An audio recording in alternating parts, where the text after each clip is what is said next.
विद्यार्थियों, स्वागत है आप सबका। तो आइए आज हम लोग पढ़ेंगे भाषा की व्युत्पत्ति। हम लोग हिंदी भाषा का उद्भव और विकास पढ़ रहे हैं, जिसमें हम लोगों ने पढ़ा था कि हिंदी भाषा का जो विकास हुआ है, पहले संस्कृत थी, फिर संस्कृत से पाली हुआ, पाली से प्राकृत हुआ और प्राकृत से अपभ्रंश हुआ, अपभ्रंश से फिर हिंदी हुआ। आज हम लोग देखेंगे ये भाषा शब्द की व्युत्पत्ति किस प्रकार से हुई है। तो देखिए, पहले तो ये जान लीजिए कि भाषा किसे कहते हैं। तो भाषा वह माध्यम या साधन है जिसके द्वारा हम अपने मन के भाव या विचारों को एक दूसरे के पास प्रकट करते हैं। भाषा, यदि भाषा ना होती तो हमारे मन की बात मन में ही रह जाती, क्योंकि पहले जो आदि मानव था तो वो बोल नहीं पाता था, जैसे कि पशु पक्षी। तो जब वो एक दूसरे को उनको पुकारना रहता था या कुछ दिखाना रहता था तो वो पशु पक्षियों की तरह हा हू इस तरह से आवाज़ें निकालते थे, क्योंकि उनके पास भाषा नहीं थी। जानवर के पास देखिए भाषा नहीं है, वे बोल नहीं पाते हैं। तो भाषा की परिभाषा हो जाएगी कि भाषा वह माध्यम या साधन है जिसके द्वारा हम अपने मन के भाव या विचारों को एक दूसरे पर प्रकट कर पाते हैं। अब चाहे वह भाषा संस्कृत हो, चाहे हिंदी हो, चाहे अंग्रेजी हो, भाषा का यही कार्य ही है कि हमारे मन में जो बात है, आपके मन में जो बात है, उसको हम जान सके। तो उसी संदर्भ में देखेंगे कि भाषा शब्द की जो व्युत्पत्ति हुई है, तो देखिए कि भास धातु है और आ प्रत्यय के योग से ये भाषा शब्द बना हुआ है। संस्कृत में जो धातुएं हैं उसमें ना प्रत्यय जोड़कर हिंदी की क्रियाओं का निर्माण किया जाता है। तो भाषा शब्द जो है ये दो शब्दों के योग से बना हुआ है, जिसमें भास धातु है और आ प्रत्यय के योग से भाषा शब्द बना हुआ है, जिसका अर्थ होता है बोलना, कहना या विचार प्रकट करना। तो उसके बाद देखिए कि भाषा के प्रकार कितने होते हैं। तो प्रमुख रूप से भाषा के दो ही प्रकार होते हैं। एक तो होता है मौखिक होता है और दूसरा होता है लिखित होता है। एक तीसरा प्रकार है सांकेतिक। भाषा का तीसरा प्रकार भी होता है सांकेतिक भाषा, है ना। लेकिन प्रमुख रूप से भाषा के दो ही प्रकार होते हैं, एक होता है मौखिक, एक होता है लिखित। जैसे हमारे मन में कोई बात चल रही है, उसको हमें आपसे कहना है तो हम उसको बोलकर कह देंगे, तो ये तो हो गई मौखिक भाषा। और यदि आप दूर हैं, है ना, व्हाट्सएप मैसेज करके भेज दिए, पत्र लिखकर भेज दिए, तो ये क्या हो गई, लिखित भाषा हो गई। तो प्रमुख रूप से भाषा के दो प्रकार होते हैं, मौखिक और लिखित। ये जो सांकेतिक है ये भाषा का तीसरा प्रकार अवश्य है, लेकिन संकेत हर जगह सही नहीं बैठते हैं। जैसे रोड पर रेड लाइट जलती है तो गाड़ियाँ रुक जाती हैं, लेकिन घर में लोग रेड लाइट जलाकर सोते हैं। तो कहने का अर्थ है कि संकेत हर जगह सही नहीं बैठते हैं, तो इसलिए बहुत प्रमुख प्रकार नहीं है भाषा का।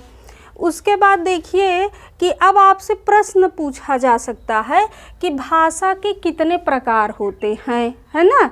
तो भाषा के 3 प्रकार होते हैं, लेकिन ध्यान दीजिएगा कि प्रमुख रूप से भाषा के 2 ही प्रकार होते हैं। मौखिक भाषा किसे कहते हैं, जब हम बोलकर प्रकट करते हैं अपने विचार, मौखिक भाषा हो गई। जब लिखकर प्रकट करते हैं तो लिखित भाषा हो गई, और जब संकेतों के माध्यम से प्रकट करते हैं तो सांकेतिक भाषा हो गई। और देखिए कि यदि प्रश्न पूछा जाए कि भाषा के कितने अंग होते हैं, भाषा के कितने अंग होते हैं, तो प्रमुख रूप से भाषा के 3 ही अंग होते हैं। वर्ण होता है, शब्द होता है और वाक्य होता है। लेकिन भाषा का जो चौथा अंग है वह ध्वनि है। तो इस प्रकार भाषा के 4 अंग होते हैं, ध्वनि होता है, वर्ण होता है, शब्द होता है और वाक्य होता है। हम मुख से जब उच्चारण करते हैं, है ना, तो उसे ध्वनि कहते हैं। जब हमने मुख से उच्चारण किया जैसे आ ई या का खा, तो यह क्या है, यह ध्वनि है। लेकिन जब इसी को हमने लिख दिया तब ये वर्ण हो जाता है।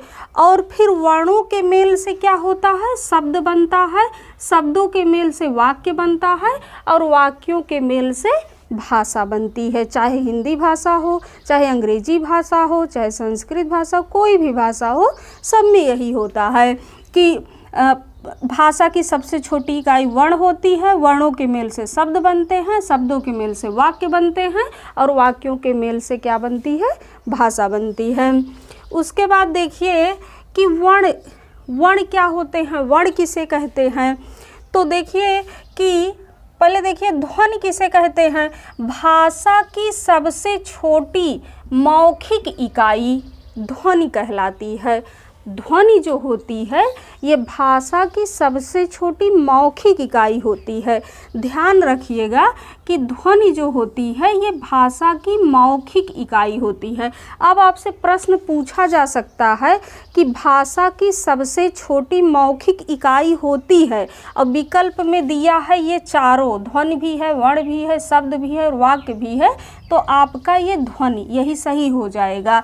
तो ध्वनि जो होती है ये भाषा की सबसे छोटी मौखिक इकाई होती है। फिर उसके बाद देखिए कि वर्ण किसे कहते हैं। तो ध्वनि का लिखित रूप ही वर्ण है। ध्वनि का लिखित रूप ही वर्ण कहलाता है। और यहाँ ध्यान दीजिए कि स्वर और स्वर विहीन व्यंजन, स्वर विहीन व्यंजन, स्वर और स्वर विहीन व्यंजन वर्ण कहलाते हैं। सभी स्वर और स्वर विहीन व्यंजन वर्ण कहलाते हैं, है ना। अब इसमें स्वर में आ ई उ री ए ऐ ओ औ सभी स्वर आ जाएंगे और स्वर विहीन व्यंजन आपका हो जाएगा। जैसे आपने का लिखा तो यहाँ हलंत लगा दिया, है ना, खा लिखा हलंत लगा दिया, गा लिखा हलंत लगा दिया। तो इसमें जो ह्रस्व आ है तो वो अलग हो गया। ये जब का है तो इसमें ह्रस्व आ है और आपने यदि हलंत लगाया तो इसमें ह्रस्व आ बाहर आ गया। तो वर्ण जो होते हैं ये सभी स्वर होते हैं और स्वर विहीन व्यंजन होते हैं। ये स्वर विहीन व्यंजन ये क्या होते हैं, सभी वर्ण होते हैं। और एक चीज़ ध्यान रखिएगा कि वर्ण उस मूल ध्वनि को कहते हैं, वर्ण उस मूल ध्वनि को कहते हैं जिसका खंड ना हो सके। उस वर्ण उस मूल ध्वनि को कहते हैं जिसका खंड ना हो सके। अब आप यहाँ देखिए कि देखो इस आ का आप खंड कर सकते हैं, नहीं हो सकता है, इसे तोड़ नहीं सकते हैं। ई को आप तोड़ नहीं सकते हैं, का हलंत पहले से है, खा पहले से है, इसको आप खंड नहीं कर सकते हैं। तो वर्ण उस मूल ध्वनि को कहते हैं कि जिसका खंड ना हो सके। उसके बाद देखिए कि अक्षर किसे कहते हैं। तो सामान्यतः वर्ण और अक्षर के एक ही अर्थ होते हैं, लेकिन दोनों में सूक्ष्म अंतर है। इसको आप ध्यान दीजिएगा। अधिकतर दोनों एक ही अर्थ में प्रयोग कर लिए जाते हैं, वर्ण और अक्षर, लेकिन देखिए दोनों में सूक्ष्म अंतर है। अक्षर किसे कहते हैं, मूल ध्वनियों को अक्षर कहते हैं, मूल ध्वनियों को अक्षर कहते हैं। जैसे हमने कहा का या हमने कहा खा, तो ये का खा क्या है, ये मूल ध्वनियाँ हैं। ये जो मुंह से हमारे आवाज़ निकल रही है यही ध्वनि है।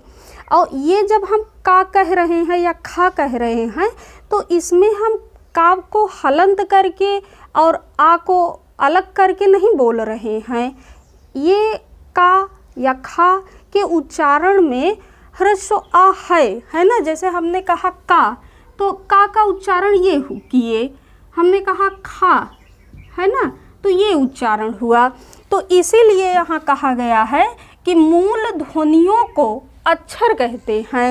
अब ये का अक्षर है, ये खा क्या है, अक्षर है। लोग कहते नहीं है कि पढ़ते लिखते नहीं है, का अक्षर भी नहीं आता है, या राम शब्द में कितने अक्षर हैं।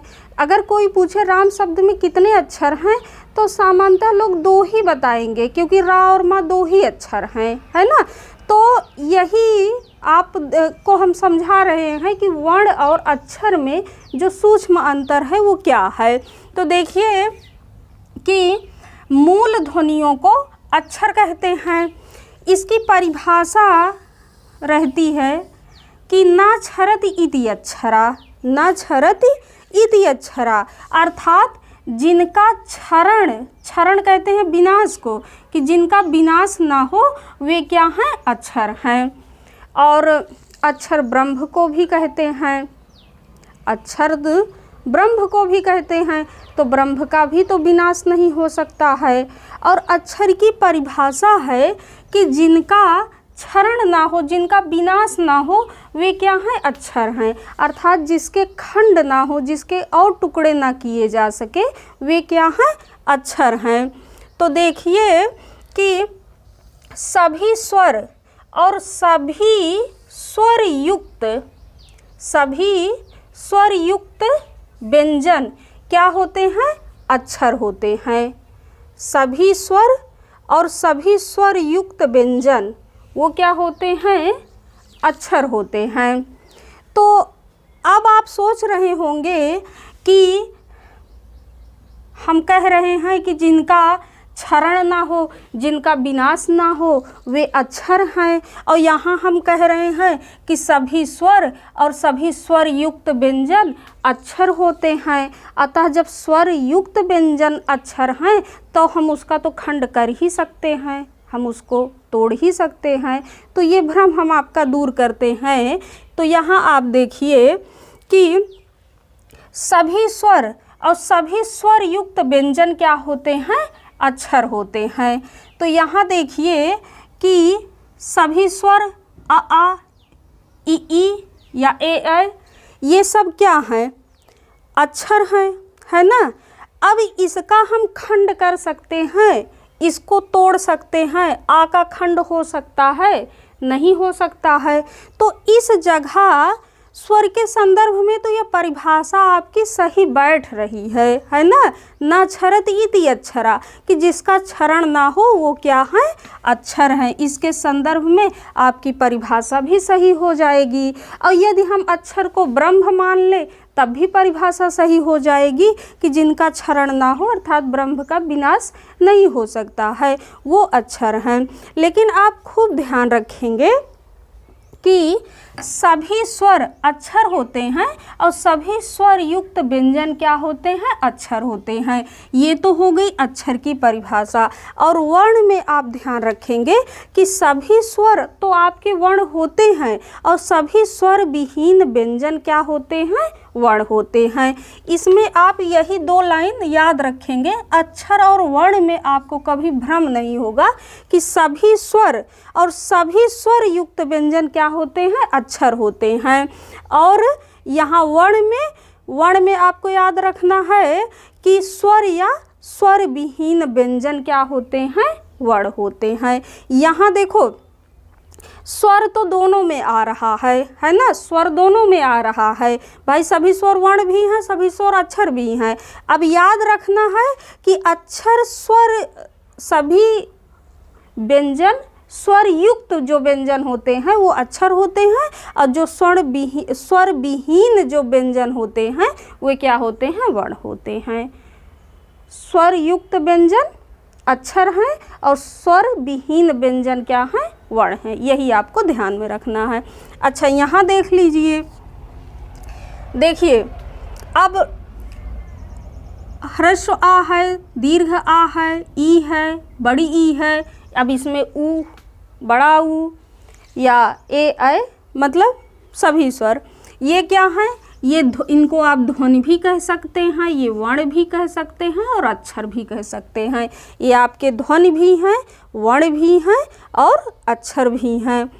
अब यहाँ देखिए कि का, खा, गा, घा, चा या जितने भी व्यंजन हैं, 33 व्यंजन जितने भी हैं, सब में यदि हलंत लगा रहेगा तो ये आपके ध्वनि हो जाते हैं और वर्ण हो जाते हैं।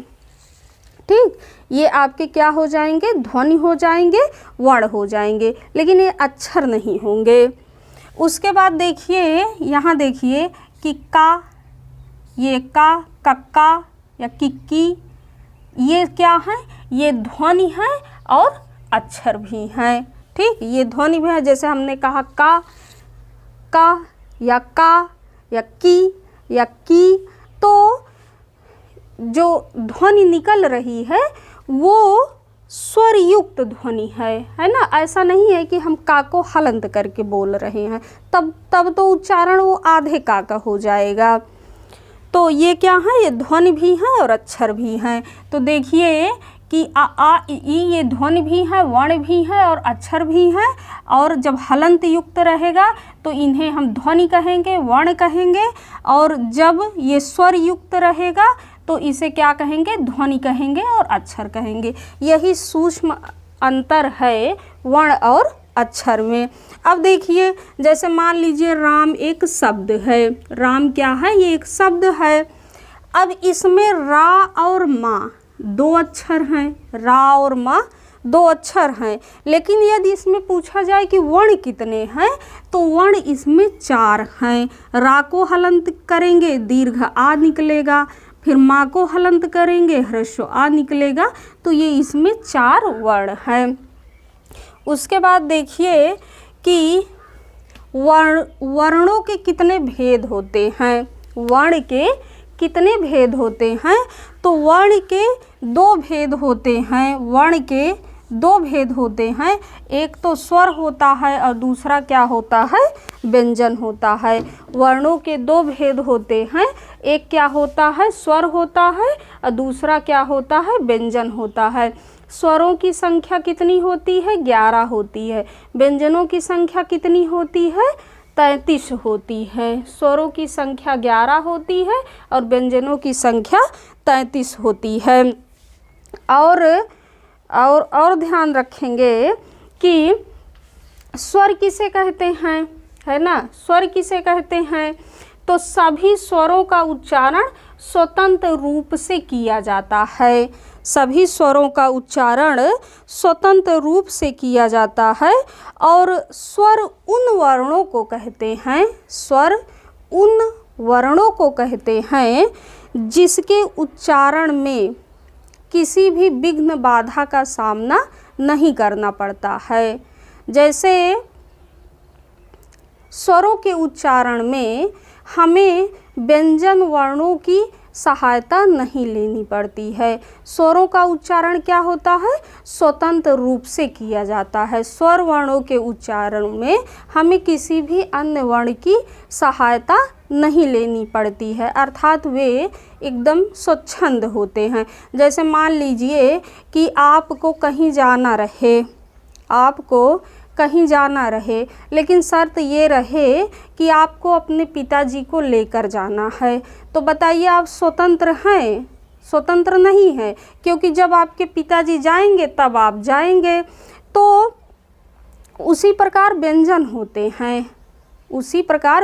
होते हैं कि व्यंजन जो होते हैं ये स्वरों पर आश्रित होते हैं। व्यंजन वर्ण का उच्चारण बिना स्वर के नहीं किया जाता और ना तो बिना स्वर के लिखा ही जाता है। यहाँ तक कि हम का, खा कुछ भी लिखते हैं, है ना, का, खा कुछ भी लिखते हैं तो इसमें आ स्वर छिपा रहता है और यहाँ आपको दिखता नहीं। बाकी तो इसके अलावा कुछ भी लिखेंगे तो आपको दिखेगा इसमें दीर्घ आ है, इसमें मान लो ऐसे लिखे तो इसमें जो न है ई है। तो स्वर की परिभाषा में याद रखेंगे कि सभी स्वरों का उच्चारण स्वतंत्र रूप से किया जाता है और स्वरों की संख्या जो होती है ये 11 होती है। इसमें देखिए कि आ, इ, उ, री, ए ऐ वो औ, ये आपके 11 स्वर हो जाते हैं। स्वरों का उच्चारण स्वतंत्र रूप से किया जाता है और इनकी संख्या 11 होती है। देखिए, जब भी आपसे पूछा जाए कि हिंदी में स्वर वर्णों की संख्या कितनी है, हिंदी में स्वर वर्णों की संख्या कितनी है, तो आपका उत्तर यही 11 हो जाना चाहिए। स्वर वर्ण आपके यही 11 होते हैं। और संस्कृत में स्वर वर्णों की संख्या होती है 13। संस्कृत में स्वर वर्ण 13 होते हैं, जिसमें ये एक तो दीर्घ री हो जाता है, दीर्घ री हो जाता है, और उसके बाद लरी, ये 13 हो जाते हैं। 11 में 2 प्लस हुआ तो हो गया 13। तो संस्कृत में स्वरों की संख्या 13 होती है, लेकिन हिंदी में स्वरों की संख्या 11 होती है। 11 में यही आपके ये आ इ ई उ ऊ री ए ऐ ओ औ, यही आपके 11 स्वर हैं। फिर उसके बाद देखिए कि व्यंजन, व्यंजन किसे कहते हैं, व्यंजन किसे कहते हैं, तो व्यंजन वे वर्ण होते हैं जिनका उच्चारण स्वरों की सहायता से किया जाता है। और हिंदी में व्यंजन वर्णों की संख्या 33 होती है। व्यंजन जो होते हैं ये स्वरों पर आश्रित होते हैं। देखिए, व्यंजन वे वर्ण हैं जिनका उच्चारण स्वरों की सहायता से होता है, अतः व्यंजन स्वर पर आश्रित होते हैं। हिंदी में व्यंजन वर्णों की संख्या 33 है। व्यंजन के उच्चारण में आ की ध्वनि छिपी रहती है। व्यंजन के उच्चारण में आ की ध्वनि छिपी रहती है। तो एक बार फिर से देख लेते हैं कि भाषा शब्द की व्युत्पत्ति भास धातु में आ प्रत्यय के योग से हुआ है, जिसका अर्थ होता है बोलना, कहना या विचार प्रकट करना। भाषा के कितने प्रकार होते हैं, तो भाषा के 3 प्रकार होते हैं, मौखिक, लिखित और सांकेतिक भाषा। प्रमुख रूप से भाषा के 2 प्रकार होते हैं, मौखिक और लिखित भाषा। उसके बाद भाषा के कितने अंग होते हैं, तो भाषा के 4 अंग होते हैं, ध्वनि, वर्ण, शब्द और वाक्य। प्रमुख रूप से भाषा के 3 अंग होते हैं, वर्ण होता है, शब्द होता है और क्या होता है, वाक्य होता है।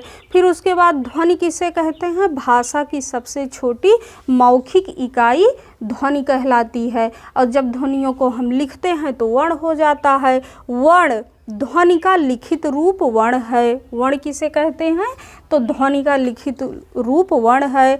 सभी स्वर और स्वर विहीन व्यंजन क्या होते हैं, वो वर्ण होते हैं। वर्ण उस मूल ध्वनि को कहते हैं जिसका खंड ना हो सके। अब देखिए, आप इसका खंड नहीं कर सकते, ना इसका खंड कर सकते हैं ना इसका खंड कर सकते हैं। उसके बाद देखिए, अक्षर किसे कहते हैं, मूल ध्वनियों को अक्षर कहते हैं। अब जैसे मूल ध्वनियाँ हमने कहा का या खा, तो यही मूल ध्वनि है ना। और जब बात आए मूल भाषा तो संस्कृत हो जाएगी, मूल भाषा संस्कृत हो जाएगी। जैसे कहा जाए कि आर्यों की क्या भाषा थी, तो संस्कृत हो जाएगा। विश्व की प्राचीनतम भाषा संस्कृत हो जाएगा। सभी भाषाओं की जननी संस्कृत हो जाएगा। देववाणी संस्कृत हो जाएगा, क्योंकि वैदिक काल में जो वेदों की रचना हुई है तो उसको ईश्वर ने लिखा है, तो इसलिए वैदिक काल में जो संस्कृत है, जैसे वेद उपनिषद हो गए, पुराण हो गए, पुराण उपनिषद रामायण महाभारत, ये सब तो ऋषि मुनियों ने लिखा है, लेकिन वेद ईश्वर ने लिखा है। इसलिए वेद जो है वो ईश्वर की वाणी है, इसीलिए संस्कृत को देववाणी कहा जाता है। बाकी जब लौकिक संस्कृत में जब ये कालिदास आते हैं, भवभूति आते हैं, भारवी आते हैं, भामा आते हैं, तो इन सब ने जो संस्कृत लिखा है उसको देववाणी नहीं कहते हैं। तो देखिए कि जब भी मूल भाषा की बात आएगी तो मूल भाषा आपका संस्कृत हो जाएगा। और अक्षर में देखिए यहाँ कि मूल ध्वनियाँ मतलब जो हम उच्चारण कर रहे हैं, ये मूल ध्वनि आपकी हो गई, तो ये क्या होती है, अक्षर होती है। और न क्षरति इति अक्षरा, कि जिसका क्षरण ना हो, जिसका विनाश ना हो, वे क्या हैं? अक्षर हैं। सभी स्वर और सभी स्वर युक्त व्यंजन क्या होते हैं? अक्षर होते हैं। यहाँ देखिए कि आ इ ई ये ध्वनि भी है, वर्ण भी है और अक्षर भी है।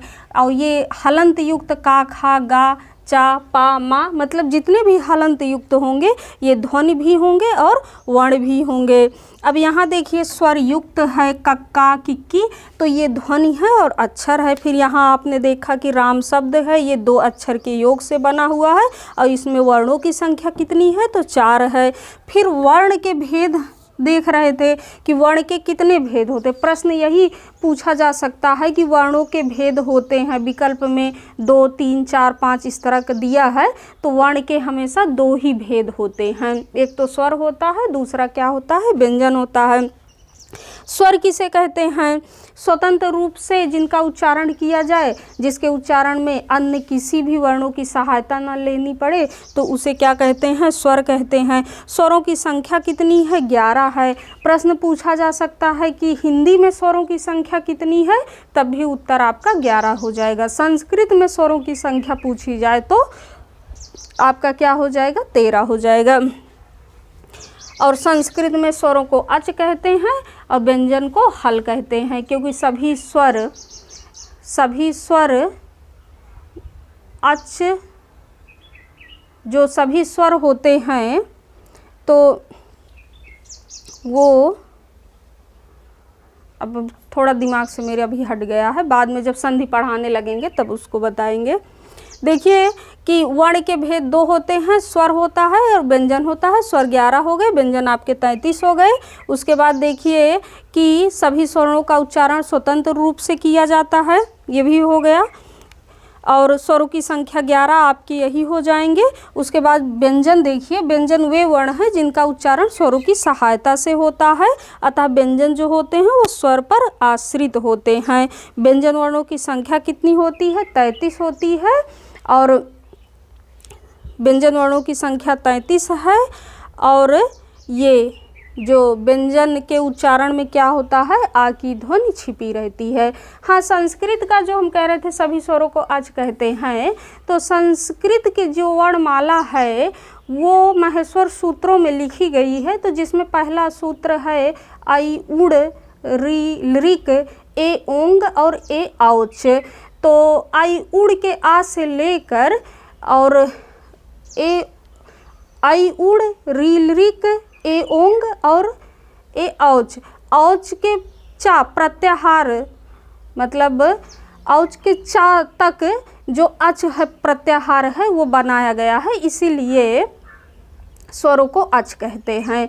जो कि आयुड़ के आ से लेकर आई औच के चा तक बना है अच प्रत्याहार, उसी में सभी स्वर आ जाते हैं। बाकी जब संधि पढ़ा जाएगा तब उसको विस्तार से देखा जाएगा। अब व्यंजन को क्या कहते हैं? हल कहते हैं। तो धन्यवाद प्रिय विद्यार्थियों। यदि आपको क्लास अच्छी लग रही है तो आप ज़्यादा से ज़्यादा इसको शेयर करें, सब्सक्राइब करें, लाइक करें और मिलते हैं अगली क्लास में। धन्यवाद।